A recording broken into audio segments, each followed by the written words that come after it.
Tonight, a Portsmouth family is ending the year with a devastating loss. Their home and belongings destroyed in a weekend fire. Among the wreckage, all of their children's Christmas gifts. 10 News Side's Ann McNamara is live on South Street where that fire happened.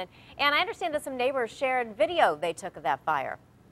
They did. It was pretty impressive flames. The whole house went up in flames, and we're digging through, finding little mementos, things like this book that Angela Vaughn, who lived here, has probably had since childhood. You can tell by the writing inside. But let's get a wider look at this house. The roof is completely gone. It's very rare that we see fires with this much extensive damage. There's a vehicle in front of the yard. You can see the tire appears to have just melted right off the front wheel there. So a lot of damage, and now this family is saying they're asking for the public's help to get back on their feet.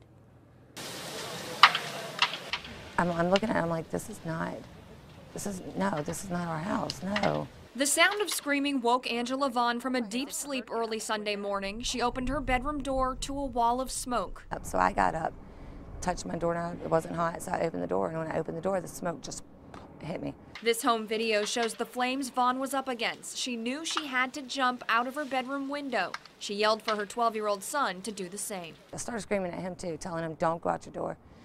So I jumped out my bedroom window, ran over to his window, busted the glass out, busted the screen out, yanked him out of the window. Vaughn's brother, who had been sleeping on the living room couch, ran out the front door. Two other relatives had to jump out windows too.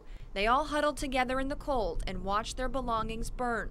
Among them, the boys' Christmas presents. A pair of the new Nike Jordans, a tablet, tons of clothes. Vaughn spent New Year's Eve running errands, picking up new contacts and car titles, trying to replace what had burned. On the list, picking up the family dog from the vet. Vaughn says it was lucky the dog wasn't home because he usually sleeps where the fire appears to have started. Thank God, and because that's where he sleeps is the garage. Oh, really? So he would have been gone.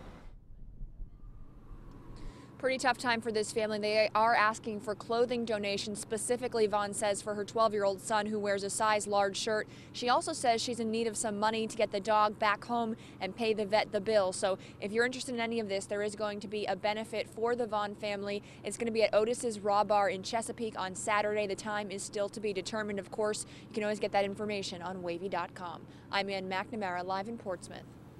And fire officials have not determined a cause, but the Vaughn family suspects that it was an electrical fire caused by a faulty outlet in the garage.